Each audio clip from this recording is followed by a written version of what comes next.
L'énergie du mois de septembre, elle est magnifique. C'est une énergie qui est douce, qui est calfeutrée, qui est hyper suave, je trouve. Et en fait, si on écoute l'énergie du mois de septembre et qu'on se laisse porter par l'énergie du mois de septembre, par l'énergie de la nature, pas par l'énergie de la société, on va prendre le temps. Et on aura du temps. Tu sais, il y a encore ce fameux été indien, enfin, peut-être pas en Belgique, peut-être pas en Bretagne, encore une fois, mais sait-on jamais. Dans cet été indien, justement, on peut se dire « Waouh, je vais m'asseoir dehors, je vais profiter des derniers rayons de soleil, de cette petite chaleur, et c'est là où je vais prendre le temps d'être avec moi-même. » Bonjour à tous, j'espère que vous allez bien et que vous abordez cette rentrée avec sérénité, avec joie. Je vous retrouve cette semaine en compagnie de Clémence Biasino-Pillet, médium que j'ai déjà reçu dans ce podcast et que je retrouve avec plaisir pour justement parler de cette énergie qui nous attend, celle de l'automne. Ce que cela suppose et permet du point de vue énergétique. Un grand merci à Clémence pour ce partage, pour sa justesse, sa pédagogie. Merci à tous pour votre fidélité. Je vous souhaite une très belle écoute.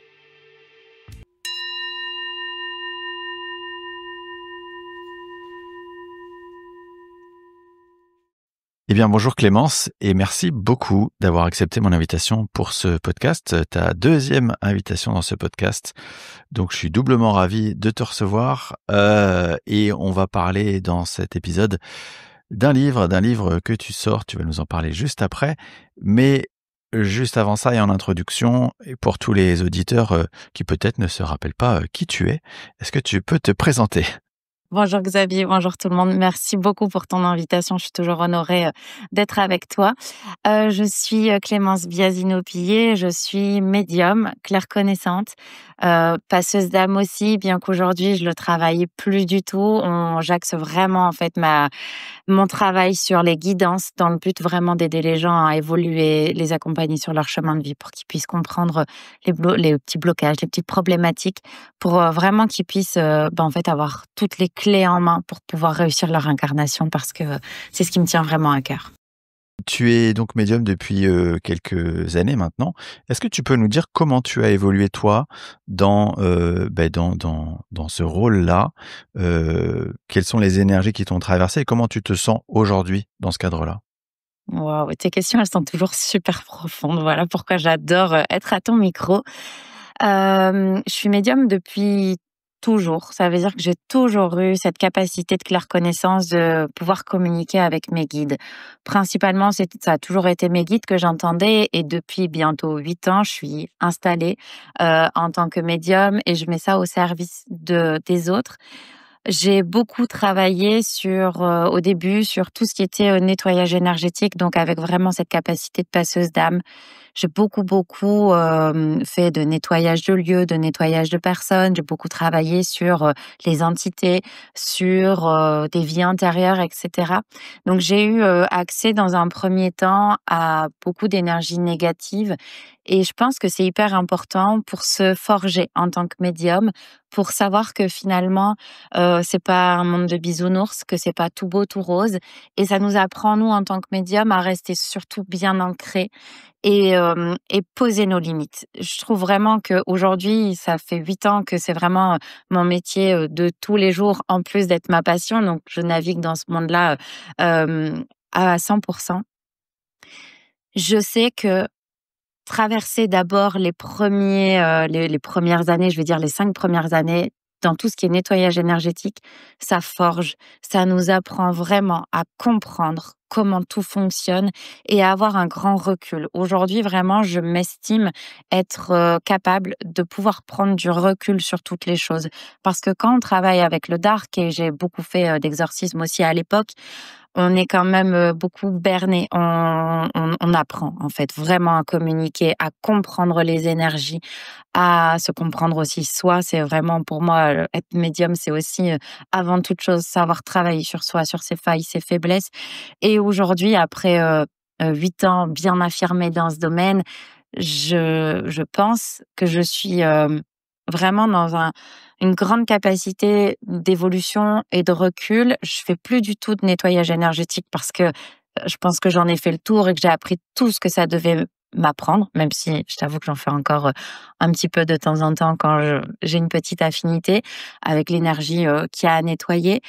Mais ouais, aujourd'hui, on est vraiment sur quelque chose de beaucoup plus mature, de beaucoup plus posé, de beaucoup plus stable et c'était indispensable de passer, d'abord par là pour pouvoir arriver à une médiumnité et une pratique beaucoup plus fluide, beaucoup plus, zen, j'ai envie de dire.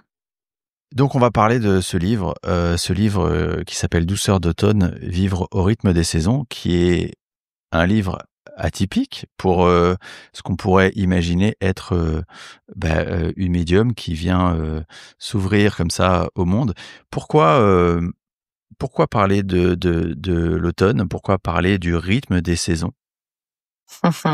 C'est vrai que, on ne m'attendait pas du tout là-dessus, bien que dans ma pratique, ça fait plusieurs années que je parle du rythme des saisons. Moi, quand je me suis ouverte à la médiumnité, en réalité, je me suis ouverte à tout ce monde énergétique et j'ai commencé à vibrer vraiment, chaque énergie et quand j'étais plus jeune, je faisais, constamment des dépressions saisonnières à l'automne, fin octobre, début novembre. En réalité, on est tellement en automne, on est un peu en hiver, mais je faisais des grosses dépressions saisonnières et quand je me suis ouverte à la médiumnité, j'ai compris la mélodie que chaque saison avait. J'ai compris que finalement, on nous fait évoluer dans un monde constant et linéaire alors qu'en réalité, par nature, nous sommes des êtres mouvants, changeants, cycliques et que tout autour de nous est dans cette impermanence constante. Et donc pour moi, médiumnité, c'est aussi se reconnecter à notre nature.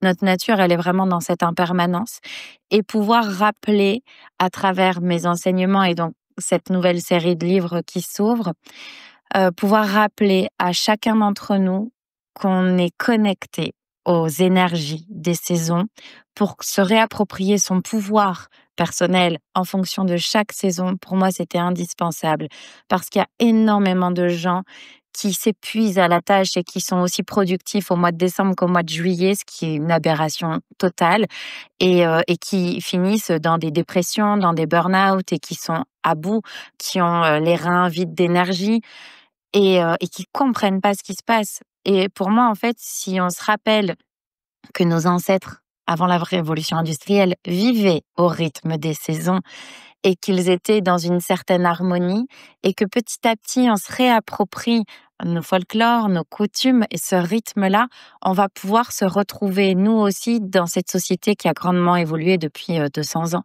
Donc voilà, c'est pour ça que c'est important pour moi en fait de que la médiumnité soit pas juste allez on se connecte aux énergies. Pour moi la médiumnité c'est aussi se connaître et s'aligner d'abord avec soi pour être le plus propre possible pour ensuite pouvoir se donner aux énergies en étant en parfaite sécurité. Parce que si on se connaît, si on s'aime, si on s'accueille tel que l'on est, on est en parfaite sécurité pour pouvoir ensuite s'ouvrir au monde des énergies. C'est vrai que le constat que je me suis fait en lisant ce livre, c'est que je me suis dit: «Mais mince, en fait, on s'est complètement écarté, on a complètement oublié que par nature, on est dans cette impermanence, qu'on vit au rythme des saisons, qu'on devrait vivre au rythme des saisons». Je me suis demandé si c'était un mal assez occidental. J'ai quand même la sensation que dans d'autres, civilisations, il y a un petit peu plus cette compréhension, il y a un petit peu plus cette ouverture. Oui, complètement. C'est, très, alors c'est contemporain, c'est occidental, mais c'est surtout en lien avec les sociétés industrialisées. Les sociétés qui ont connu ce grand boom, justement, avec, l'arrivée de l'électricité, parce que c'est ça qui a tout changé dans nos vies ou en tout cas avec la révolution industrielle qui a vraiment changé beaucoup de choses. À partir de ce moment-là, on a dit à nos sociétés: «OK, maintenant, en fait, il y a qu'un seul maître mot qui va vous diriger, c'est la productivité». Et pour être productif, eh ben, il faut être constant. Ça veut dire on attend de toi que tu sois exactement la même personne le matin à 8 heures que le soir à 17 heures et que tu sois aussi productif. Alors que, en fait, c'est nier nos rythmes personnels, c'est nier toute la chronobiologie en tant que telle, c'est nier aussi évidemment le rythme des saisons. Et donc, c'est très, très occidental. C'est en fait lié aux pays qui sont développés et donc les pays qui sont un peu moins développés, qui sont moins dans cette productivité, ils ont encore cette chance de pouvoir revivre au rythme, en fait, des saisons parce qu'en fait, c'est la terre qui donne le là, c'est la terre qui rythme tout. C'est le champ qui va dire à quel moment il faut aller planter, à quel moment il faut aller récolter, à quel moment il faut laisser aussi un temps de jachère pour que le champ il puisse se ressourcer et cetera et donc ils sont encore dans ce lien-là et quelle chance et quel grand bonheur. Nous, on a tout oublié. Tu disais, tout à l'heure, donc tu commences par, cette série par l'automne. Pourquoi commencer par l'automne? Et derrière la question évidente, c'est OK, c'est quoi le rôle énergétique de cet automne? Alors, pourquoi commencer par l'automne? Je pense parce que c'est la plus belle saison. En tout cas, c'est la saison et tu vois, je l'affirme, c'est la plus belle saison et c'est celle qu'on redoute le plus parce qu'on ne la connaît pas. On la connaît juste, avec notre vision occidentale, comme la saison où c'est la fin de l'été. Il faut retourner à l'école, il faut retourner au boulot, ça y est, on reprend ce rythme et puis la lumière, elle va commencer à baisser et oh, on n'aime pas, on va devoir, pour toi en Bretagne, moi en Belgique, remettre les pulls, les kawaii et cetera. Donc il y a un truc qui est pas cool dans l'inconscient collectif. Alors qu'en réalité, la saison d'automne, déjà, elle commence bien plus tôt qu'on ne le pense. Elle commence déjà dès le début du mois d'août, en général autour du 6-7 août. Donc déjà, tu vois, ça, c'est un grand décalage avec le calendrier qu'on a pris, calendrier grégorien, qui nous dit que l'automne arrive le 21 septembre. Alors qu'en énergétique, on est déjà dans une baisse des énergies dès le début du mois d'août. Et en fait, c'est une saison qui va nous permettre de faire le bilan. Faire le bilan, c'est indispensable. Je commence avec l'automne parce que si on fait bien le bilan comme il faut en automne, ça veut dire qu'on va un peu prendre ce qui s'est passé sur les derniers mois de sa vie, les 8-10 derniers mois de sa vie, et on va regarder là où on a été bon, là où on s'est amélioré, ce qu'il faut encore qu'on travaille, ce dont on n'a plus besoin dans notre vie, ce qu'il faut impérativement changer, etc. Donc on va vraiment faire ce grand bilan qui va nous permettre de faire du tri, du nettoyage, de se décharger de ce qu'on n'a plus envie de porter, de ce qui nous pèse et qui nous encombre. Si on fait ça correctement à l'automne, on arrive à l'hiver en étant déchargé de ces énergies négatives qui sont lourdes.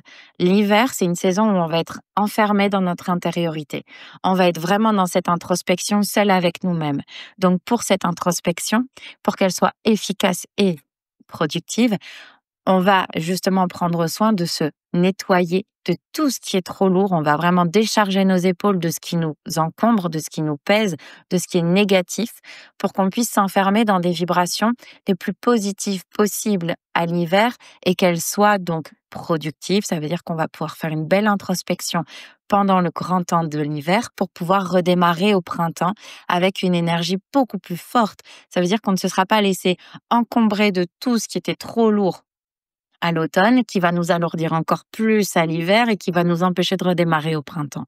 Non, on va vraiment faire ce tri pour pouvoir se retrouver et ensuite redémarrer et donc être à l'été avec cette abondance et récolter tous les fruits.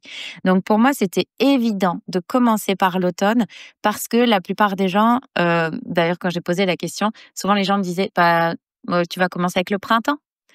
Oui, c'est ce qu'on attendait, tu vois? C'est facile, le printemps, c'est la renaissance. Sauf que en fait, pour moi, avant de renaître, il faut pouvoir aller s'enfoncer et nettoyer ce qui a besoin d'être nettoyé en profondeur. Donc vraiment, l'automne, ce qu'on attend de l'automne, c'est de nettoyer les énergies qui sont trop lourdes, mais pas que. Parce qu'en fait, si on va nettoyer ces énergies qui sont trop lourdes, on va faire quelque chose qui est hyper intéressant. C'est qu'on va, en fait, prendre le temps de se connecter à soi, petit plexus solaire, on va se connecter à notre pouvoir personnel pour vraiment aller chercher à affirmer, parce que c'est ça qui nous permet de pouvoir nettoyer, c'est je m'affirme, je sais qui je suis, je sais ce que je veux, je sais ce que je ne veux plus. Donc je nettoie tout ça dans ma lumière intérieure. Donc là où la lumière extérieure commence à diminuer au plein cœur de l'automne, on va utiliser une lumière intérieure qui est la lumière du plexus solaire pour nous maintenir éveillés, pour nous maintenir lumineux. La lumière, elle vient plus de l'extérieur, mais elle ne faiblit absolument pas parce que nous, on garde cette petite lumière, c'est un flambeau finalement qui va nous éclairer pendant les saisons obscures, pendant les saisons froides. Et c'est aussi pour ça que sur la couverture, il y a ce grand halo de lumière pour nous montrer que effectivement, on est dans une saison très lumineuse parce que la lumière vient de nous. Et encore une fois, on est sur une notion de responsabilisation qui est vraiment très, très chère pour moi. Ouais.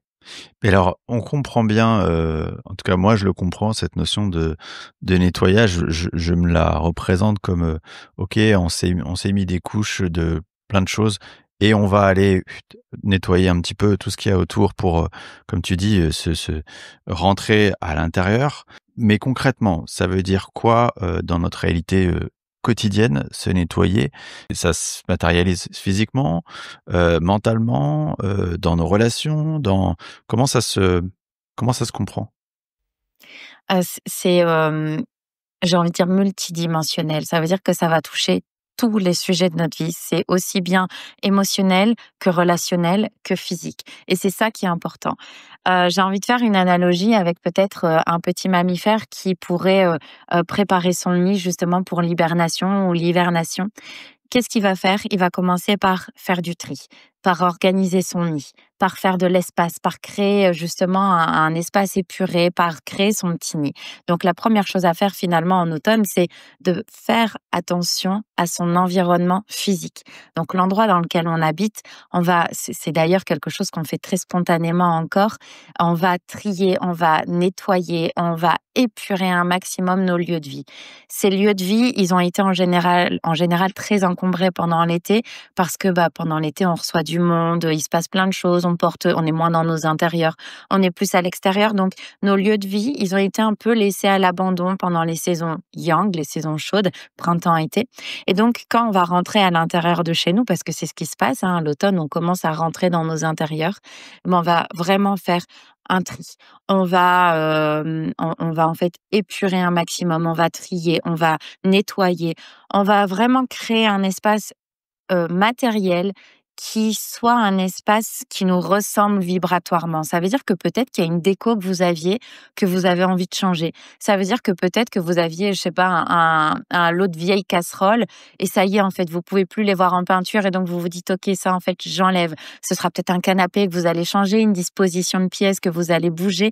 Ce sera peut-être aussi le moment d'aller dans votre armoire à vêtements et enlever les vêtements qui ne ressemble plus à la personne que vous êtes aujourd'hui. Donc, on a vraiment quelque chose de très important physiquement. Et puis, émotionnellement, on va avoir aussi beaucoup de tri dans les relations. Les relations, elles sont le reflet de qui on est. Une année, c'est fait pour évoluer. Normalement, on évolue beaucoup d'année en année et les relations changent. En tout cas, il y en a certaines qui restent et qui sont toujours là. C'est nos relations amies, nos âmes amies. Et puis, il y a des relations qui correspondent à ce qu'on a été pendant un cycle de vie. Et donc, c'est peut-être le moment de se poser, de se dire, tiens, ma relation avec telle ou telle personne, est-ce qu'elle me convient? Ça me pèse. Pourquoi ça me pèse? Est-ce que je peux changer les choses? Est-ce que je peux dire les choses pour qu'on puisse chercher à faire évoluer ensemble ce qui ne convient pas? Ou au contraire, est-ce que j'ai besoin de me détacher d'une certaine toxicité? Et donc, dans ces cas-là, en fait, moi, j'invite beaucoup à faire des protocoles de nettoyage énergétique, des recouvrements d'âme, des protocoles pour couper les liens et des choses comme ça. Parce que c'est vraiment le moment dans lequel on va se respecter. On va se dire qu'on ne mérite pas d'avoir des relations qui ne sont pas respectueuses, qui sont toxiques, qui sont peut-être aussi, qui nous coûtent. Et donc, c'est le moment où on va vraiment se faire face et se rendre compte de ce qu'on a créé en termes de relations. C'est peut-être aussi un moment où on va s'affirmer. Ça veut dire qu'on va profiter peut-être pour dire, mais tiens, en fait, cet été, ça m'a permis de me rendre compte qu'au travail, je me laisse trop marcher sur les pieds. Et ben, à la rentrée, en fait, je vais arriver avec vraiment la ferme intention de plus me laisser faire. Et donc, c'est pour ça aussi qu'on travaille le plexus solaire. C'est ce pouvoir personnel de notre rayonnement de pouvoir dire, non, je dis stop, je ne suis plus d'accord avec ça. Et si vous continuez à fonctionner comme ça avec moi, en fait, je vais me retirer de ce type de relation. Donc on a vraiment un nettoyage qui se fait sur, beaucoup de plans, avec soi aussi, parce qu'on évolue, on n'est jamais la même personne, enfin en tout cas, c'est ce qu'on souhaite. On souhaite toujours être meilleur ou faire de son mieux. Donc c'est se dire qui j'étais et quels mécanismes j'ai eu l'habitude d'avoir et est-ce que ces mécanismes-là, ce fonctionnement-là, il correspond encore à la personne que je suis devenue aujourd'hui. C'est vraiment aussi pouvoir se poser avec soi-même parce que, encore une fois, dans cette notion d'unité, le monde est juste le reflet de ce qui se passe à l'intérieur de moi. Je suis moi, mais je suis en même temps le monde et le monde me reflète ce que je suis. Donc, c'est se dire, mais tiens, en fait, moi, comment je me comporte avec moi? Quel schéma est-ce que je devrais couper? Quel, fonctionnement aussi j'ai et avec lesquels je ne suis pas d'accord? Comment est-ce que je peux remédier à ça? Donc il y a vraiment une grande partie d'introspection et dans le livre, j'ai donné quand même beaucoup d'exercices aussi à chacun avec, beaucoup de protocoles et de rituels pour qu'on puisse avoir des clés, des outils, des questionnements à se poser pour pouvoir justement, en fait, se donner des clés et des outils pour pouvoir évoluer. Quand on t'entend, on se dit: «Ouais, c'est évident», en fait. C'est ce que tu nous dis, ça nous paraît, clair et en même temps, la question c'est, comment on fait ça en conscience? Moi-même, le premier, j'ai jamais été amené à faire ça en conscience et pourtant je me dis, ça paraît extrêmement important, quoi. C'est hyper important et justement, en fait, dans notre société occidentale, le rythme va tellement vite. On passe toujours d'une activité à une autre qu'on n'a pas été éduqué dans cette notion de pose-toi et prends le temps d'introspecter avec toi-même. Et c'est pour ça que pour moi, c'est vraiment hyper important de nous rappeler que c'est important de le faire et de l'enseigner aussi à nos enfants. On est aussi des sources d'inspiration pour la génération de nos enfants qui seront le monde de demain. C'est de prendre le temps de marquer vraiment ce temps d'introspection et de se dire, mais tiens, quels sont mes bilans? Quels sont mes bilans de l'année? Et peut-être aussi pouvoir le faire avec ses enfants, ça peut être hyper intéressant de se dire: «Bah, tiens, voilà», alors moi, c'est quelque chose que j'aime beaucoup faire aussi depuis, 2-3 étés, c'est que je fais mes bilans de ce que l'été m'a appris et ça me permet toujours d'avoir des pistes qui vont me permettre justement de me dire: «Tiens, si ça me paraît un peu difficile de me dire: "Waouh, comment je fais mon bilan?" et ben, je vais me dire: «Qu'est-ce que j'ai appris cet été?» Et tu vois, ça peut être par exemple, j'ai appris que j'ai peur de ça. OK, c'est super. Rien que ça, rien que de pouvoir se dire: «Waouh, j'ai peur de ça et je le sais maintenant que j'ai peur de ça», sans forcément aller plus loin, c'est déjà en fait super. Si on peut aller plus loin, bien sûr que c'est encore mieux, mais rien que s'arrêter avec soi-même et pourquoi pas aussi de l'écrire, de le noter, de consigner dans un petit cahier d'introspection pour pouvoir se dire: «Mais tiens, voilà, je sais que j'ai ça qui est venu, cet été me réveiller et donc là, je l'accepte cet automne, j'accepte de voir ça. Je sais pas quoi en faire, mais je sais que c'est là et on fait confiance à l'univers pour que l'univers nous permette de le travailler. Mais c'est vraiment, en fait, prendre le temps, tout simplement, de pas, tu vois, de pas rentrer dans cette course folle du mois de septembre, de la rentrée où ça y est, il faudra, retourner à l'école, retourner au travail, inscrire les enfants au sport et machin. C'est prendre le temps encore et de se dire: «OK, en fait, il faut écouter l'énergie». L'énergie du mois de septembre, elle est magnifique. C'est une énergie qui est douce, qui est calfeutrée, qui est, hyper suave, je trouve et en fait, si on écoute l'énergie du mois de septembre et qu'on se laisse porter par l'énergie du mois de septembre, par l'énergie de la nature, hein, pas par l'énergie de la société, on va prendre le temps et on aura du temps. Tu sais, il y a encore, ce fameux été indien, enfin, peut-être pas en Belgique, peut-être pas en Bretagne, encore une fois, mais sait-on jamais. Dans cet été indien, justement, on peut se dire: «Waouh, je vais m'asseoir dehors, je vais profiter des derniers rayons de soleil, de cette petite chaleur» et c'est là où je vais prendre le temps d'être avec moi-même. Ça paraît fou de se dire que maintenant, c'est quelque chose presque qu'on ne sait plus faire, en fait. Ouais et pourtant, tu sais, 5 minutes suffisent. C'est, vraiment quelque chose que moi je conseille énormément. C'est, le soir, une fois qu'on a fini tout ce qu'on avait à faire, qu'on a pris notre douche, en fait, c'est un moment pour nous. Ça veut dire que moi, tu vois, c'est vraiment ça, j'ai mon entreprise, j'ai un mari, j'ai 3 enfants, j'ai beaucoup de choses à faire dans ma vie est très remplie. Mais tous les soirs, après avoir pris ma douche, dans ma salle de bain, c'est vraiment mon espace. Je me prends 5 minutes et je me demande: «Comment je vais? Je me demande ce que j'ai appris aujourd'hui. Je me demande ce que cette journée, m'a permis de voir, sur ce sur quoi je dois évoluer et cetera. C'est 5 minutes et ces 5 minutes, elles suffisent. Tu vois? Je pense qu'on a tous 5 minutes pour se demander à soi comment on va, qu'est-ce qu'on a appris aujourd'hui, sur quoi on a été bon, sur quoi on a été un peu moins bon et c'est prendre le temps, en fait, c'est s'autoriser à exister, en fait, tout simplement. Il y a une question que je voulais te poser tout à l'heure. Tu parlais de nettoyage énergétique et nettoyer notamment, peut-être nos liens avec certaines personnes qui ont, voilà, pour des raisons X ou Y, on a évolué de manière différente et on a plus envie d'être avec eux ou plus envie de les côtoyer. Moi, il y a toujours une question que je me pose par rapport à ça, c'est me dire, est-ce que à quel moment on sait que c'est juste de couper un lien énergétique avec une personne? Parce que on pourrait aussi se dire: «Mais oui, mais cette personne-là, tu es, dans un schéma avec elle où elle te fait, évoluer, elle te fait, apprendre des choses sur toi-même et c'est normal que ce soit pas lisse et peut-être que couper un lien, c'est une manière de fuir». Alors j'adore ta question encore une fois. Effectivement, il y a des relations qui nous font souffrir, mais qui sont là justement pour nous faire grandir. Et ces relations, justement, si on coupait, on s'empêcherait l'enseignement et l'évolution qui est associée à ça. Quand une relation nous fait souffrir, mais que malgré la souffrance, on évolue tous les 2 dans la relation et que petit à petit, on pose une petite brique après une autre et ainsi de suite.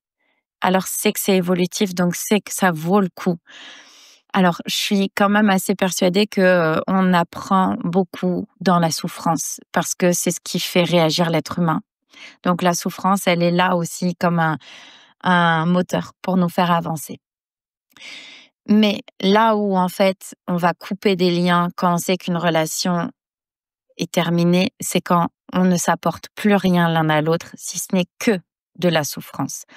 Quand il y a plus que de la souffrance et que l'un et l'autre, on ne s'apporte plus rien que cette souffrance, qu'il y a plus d'évolution, qu'il y a plus rien de constructif entre nous et l'autre personne, alors c'est que c'est le moment de pouvoir, ou alors quand il y a aussi une volonté unique, ça veut dire qu'il y en a un qui est vraiment dans cette volonté de faire évoluer les choses et que l'autre rabaisse constamment à ce qu'il a envie qu'on soit et qu'on sent que peut-être il y a beaucoup de victimisation, on sent qu'il y a beaucoup de liens d'attachement et cetera et qu'on est seul finalement moteur du truc. Alors effectivement, il y a plus d'échanges énergétiques harmonieux et c'est le signe qu'il faut couper.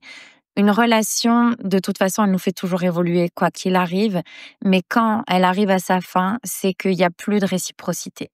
Tant qu'il y a de la réciprocité dans les échanges et de l'évolution et qu'on évolue vraiment au quotidien ensemble, alors la relation, elle peut, être maintenu.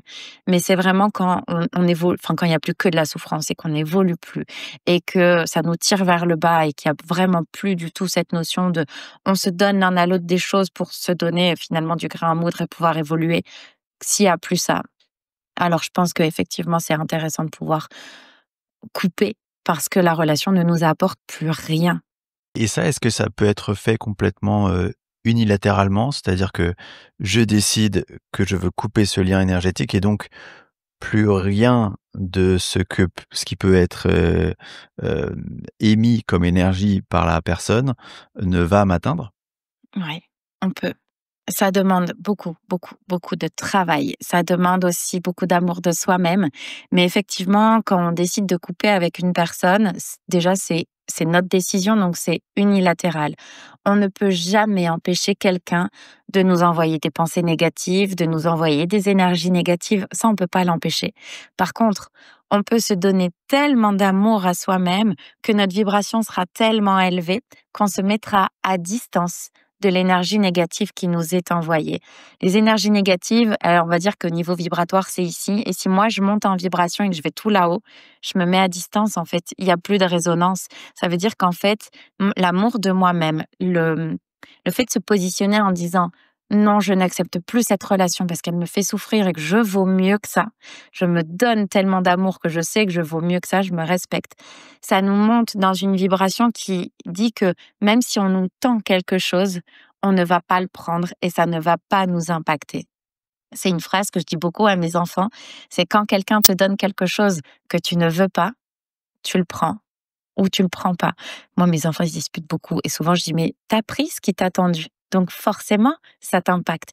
Si tu prends pas ce qui te tend et que tu vis dans ta bulle et que tu vis avec ton petit bouclier d'amour», donc bouclier d'amour, hein, pas bouclier de fermeture, ça ne peut pas t'atteindre. Je dis aussi que c'est un travail très, très difficile et notamment quand on parle de liens peut-être familiaux, coupés avec, des personnes qui nous sont chères parce que souvent la société va nous rappeler que: «Ah mais enfin, c'est ton frère, ah mais enfin c'est ton père» et cetera. Il y a beaucoup de loyauté et de culpabilité associée à ça et donc c'est pour ça que je dis qu'il faut être vraiment très fort aussi pour travailler sur nos attentes, ce qu'on attendait de la relation, faire le deuil aussi de cette relation et se rappeler que finalement, ce qu'on attendait de l'autre, on est capable de se le donner à soi-même.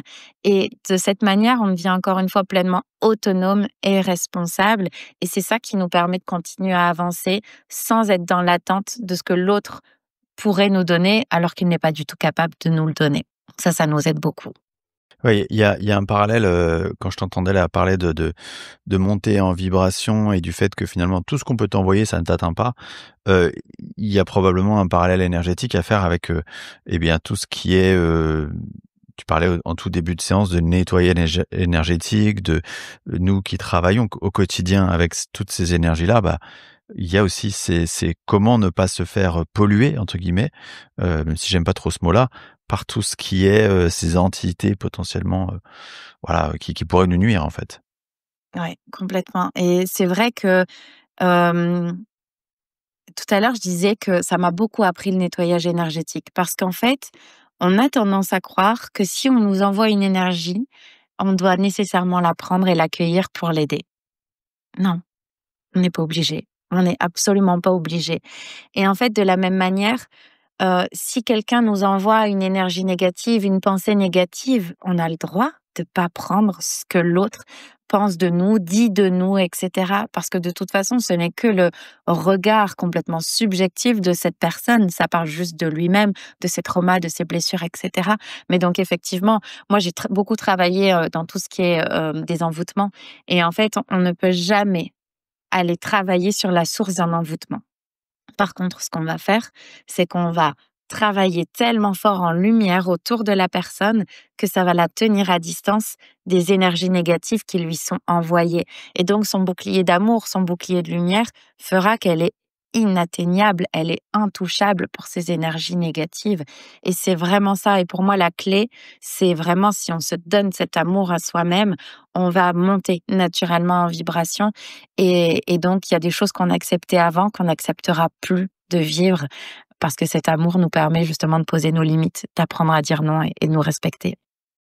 On dit souvent que pour en revenir à l'automne, c'est une saison qui est dans une énergie yin. Comment on comprend cette idée? Ça veut dire quoi derrière?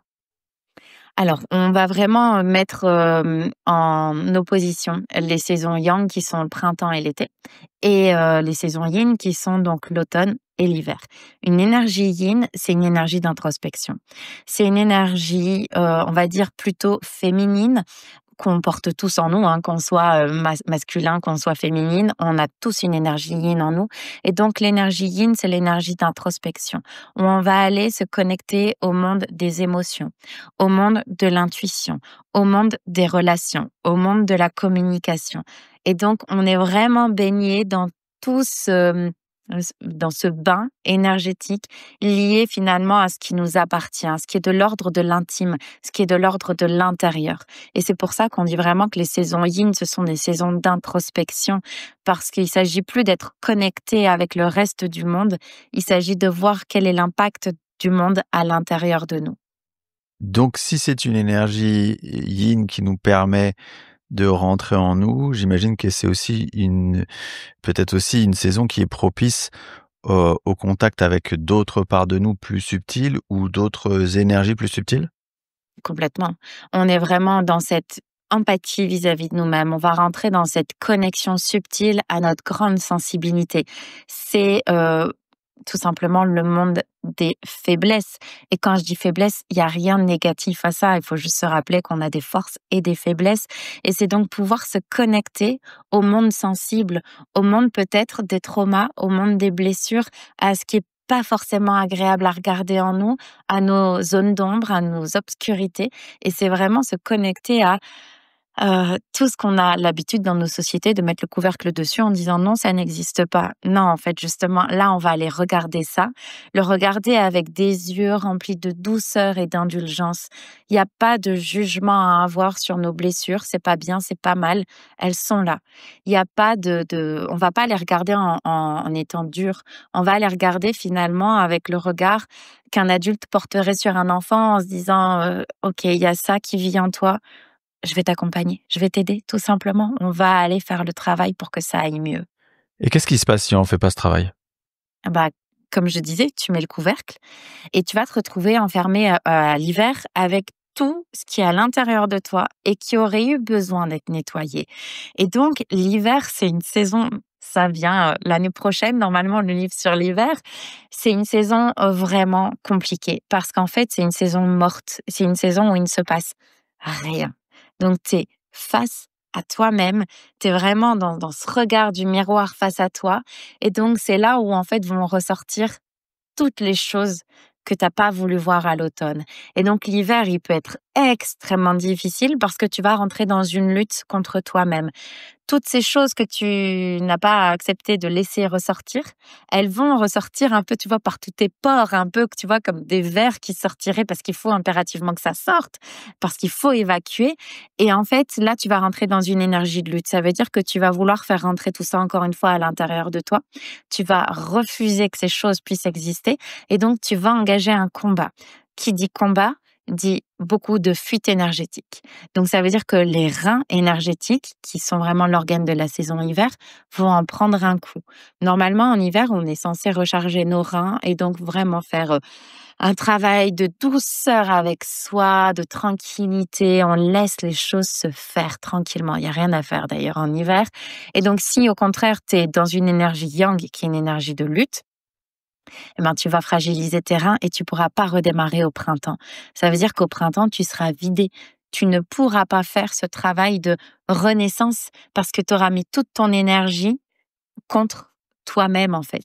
Donc ça veut dire qu'en fait, on va avoir des personnes qui, au printemps, vont être vides, vont avoir du mal à redémarrer, vont être encore extrêmement fatiguées et qui vont se traîner comme ça jusqu'à l'été où elles vont reprendre un peu d'énergie parce que là, on sera vraiment dans l'expansion de l'énergie yang qui recharge bien et puis rebelote. Et en fait, les choses, elles vont faire que grossir au fur et à mesure des années jusqu'à ce que ça explose à un moment donné et qu'on n'ait plus le choix que de se faire face. Ouais, ça, du coup, ça invite, à faire le bilan. Mais en même temps, tu sais, je rappelle, on est sur terre pour une seule chose, c'est pour évoluer. Il y a Mmh. que cette raison qui fait qu'on est là, quoi, finalement. Donc, ce serait fou de vivre une vie terrestre où en fait, on fait métro, boulot, dodo. Ça a marché Est-ce qu'il y a pas des fois où toi tu te dis, «Qu'est-ce que je fous là quand même?» tout le temps, tout le temps. C'est dur. Franchement, c'est vraiment difficile. Des fois aussi, je me dis, «Ah, j'aimerais bien, ne pas être éveillée» parce que la vie des gens non éveillés, elle a l'air beaucoup plus simple. Nous, tous les jours, on se pose des questions. On se dit: «Mais tiens, comment je peux faire par rapport à ça? Est-ce que je vois là, est-ce que finalement c'est l'autre ou est-ce que c'est moi?» Et en fait, tous les jours, on va chercher. Moi, je suis en quête d'évolution constante, mais c'est usant, c'est hyper fatigant et souvent je dis: «Bon, je suis pas pressée parce que j'aime quand même beaucoup ma vie, mes enfants et cetera. Je suis pas pressée de retourner là-haut», mais je leur dis souvent: «Eh les gars, la prochaine vie, on fait autre chose, hein, parce que c'est compliqué, c'est compliqué». L'automne, c'est aussi, c'est aussi la saison d'Halloween, c'est aussi la célébration de la mort et des morts avec la Toussaint. Est-ce que durant cette saison, est-ce qu'il y a un voile qui est comme plus réduit entre l'espace des êtres incarnés et des êtres désincarnés? Ouais, complètement et c'est pour ça que moi aussi j'adore l'automne. C'est une saison qui a toujours été, hyper propice, aux connexions énergétiques pour moi, vraiment même avant que j'accepte ma médiumnité. Hem C'est une saison, forcément, c'est yin. Donc, ça veut dire que c'est une saison où on est connecté à son intuition, aux énergies, à tout ce qui est monde subtil. Et en plus, ce qui se passe, c'est que énergétiquement, là, fin octobre, mais en réalité, on est déjà dans l'intersaison, on n'est plus vraiment à l'automne énergétique. euh, on est en plein cœur d'une grande saison de passage. Ça veut dire que de tout temps, on a dans toutes les religions, dans toutes les coutumes, dans toutes les civilisations, on a créé des rituels de passage à ce moment de l'année. Parce que énergétiquement, clairement, il y a un sas. Il y a un énorme sas qui s'ouvre. Et donc, j'ai envie de dire, du 15 octobre au 10 novembre, chacun va avoir sa sensibilité par rapport à ça. Il y a vraiment une énorme ouverture qui se fait. Et en fait, le monde subtil s'invite matériellement, j'ai envie de dire, sur Terre. Ça veut dire que les connexions, elles sont beaucoup plus intenses. On va ressentir les choses de manière beaucoup plus dense. Il y aura beaucoup plus de manifestations et c'est aussi, un moment qui est très, très propice, pour forcément faire, beaucoup de passage d'âme, de nettoyage énergétique. Il y a beaucoup de gens qui à ce moment-là se disent: «Oh, ma maison est hantée» et bah, oui, en fait, c'est le moment, en fait, où les âmes qui sont peut-être bloquées sur certains lieux, elles vont se révéler pour, dire: «Coucou, je suis là», parce qu'elles en ont la possibilité à ce moment-là. C'est un moment aussi où on va, honorer la mort et en fait, notre société, qui est une société judéo-chrétienne, elle fait de la mort quelque chose de tabou.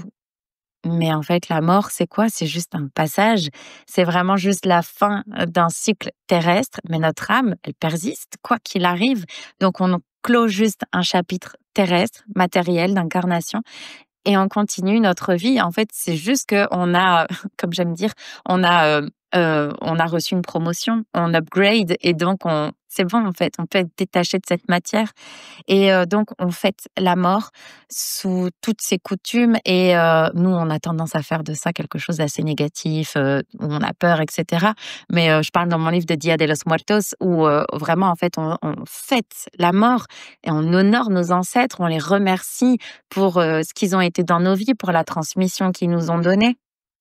Et dans certaines, traditions, certaines coutumes aussi, on invite nos défunts à table, on leur met une petite assiette, on leur fait une place, on les accueille, on va faire des rituels pour favoriser les connexions avec eux. C'est en fait une manière de les honorer, de leur dire: «Mais bienvenue et merci finalement d'être dans notre lignée parce que tu nous as transmis telle et telle chose et regarde aujourd'hui ce qu'on fait de la lignée». Donc il y a quelque chose de très, communautaire.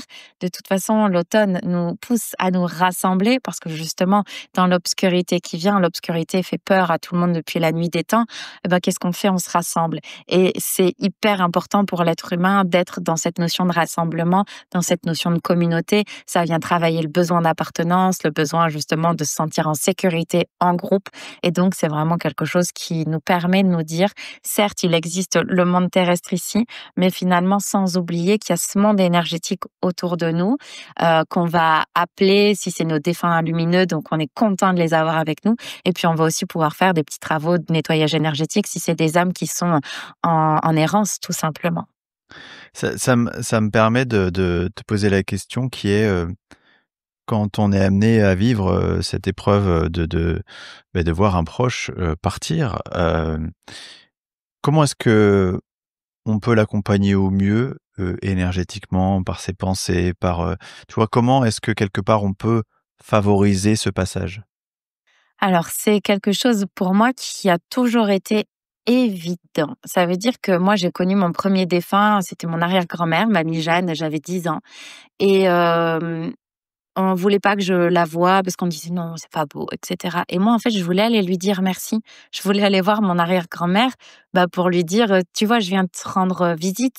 C'est une façon pour moi de te rendre honneur, de te rendre grâce, de te remercier pour tout ce que tu as amené» et donc j'ai pu voir, ma grand-mère et d'ailleurs, c'est le premier défunt que j'ai vu parce que, enfin mon arrière-grand-mère, parce que, dans la nuit qui a suivi son enterrement, je l'ai vue à ma fenêtre en me disant: c'est pas normal. Comment est-ce qu'on rend grâce à quelqu'un qui est justement en train de terminer sa vie terrestre? ben, en fait, on va juste l'honorer. On va lui dire merci. On va parler de la transmission. On va vraiment essayer d'être dans cette gratitude. On va se rappeler des bons moments. On va lui dire merci parce que tu m'as transmis ça, ça, ça. Voilà ce que je garde de toi. Voilà, j'ai ces souvenirs-là avec toi. Donc, on va vraiment, en fait, lui dire, tu as compté. Tu as compté pour moi et merci pour ça. Ce qu'on a vécu de négatif ensemble, bien sûr que ça a compté aussi. Je t'en veux pas. Par le cœur léger. Merci. C'est vraiment des mots simples et c'est pas nécessaire que ces mots soient prononcés. On n'est pas obligé d'aller dire avec, vraiment verbalement les choses. Si on les dit dans son cœur, on sait très bien que toute chose qu'on a dans son cœur, c'est envoyé. Donc l'autre va recevoir et en fait, ça va avoir l'effet d'être apaisé. Mais en fait, tu sais, il faut juste savoir se mettre à la place de la personne qui est en train de quitter ce monde terrestre. En général, ils ont peur parce qu'on ne sait pas trop ce qu'il y a de l'autre côté. Pour certains, ils ont confiance, ils savent qu'il y a la survie de l'âme. D'autres sont un peu plus perdus, ils savent pas trop ce qu'il y a de l'autre côté. Et en fait, comme n'importe quelle personne qui a peur, de quoi on a besoin, c'est quoi le manque? C'est on a besoin de réconfort. Et donc, peu importe la manière dont on amène du réconfort à quelqu'un qui est en train de mourir, ça compte. Ça peut être en lui amenant son gâteau préféré, ça peut être en lui faisant un petit massage, ça peut être en diffusant une musique qu'il aimait beaucoup, ça peut être en amenant les petits-enfants et en allant tous les jours avec cette personne, ça peut être simplement lui envoyer plein de pensées d'amour dans le cœur. Ça peut être plein, plein de choses et des choses aussi qui sont très, très personnelles et en fait, c'est déjà énorme. L'idée, c'est de laisser tomber la pudeur un maximum et de pouvoir, en fait, à la porte de la mort, oser rentrer dans l'intime et de se dire des mots simples qu'on se dit pas assez dans les familles, c'est merci et je t'aime. C'est tout simple. Mais quel tabou il y a encore là-dessus et pourtant c'est tout ce qu'on attend finalement. Quelque part, c'est aussi le bon résumé de ce qu'on vient essayer d'expérimenter en s'incarnant sur ce terrain. C'est d'expérimenter, enfin, de vivre cet amour, d'arriver s'abandonner à cet amour total et d'être en gratitude pour tout ce qui se présente à nous. Complètement. Et ce qui est négatif, ça veut pas dire non plus qu'il faut le dire: «Ah, c'est pas grave», mais c'est dire: «OK, il y a ça, ça me pèse peut-être encore, mais là, dans l'instant, je choisis de passer au-dessus.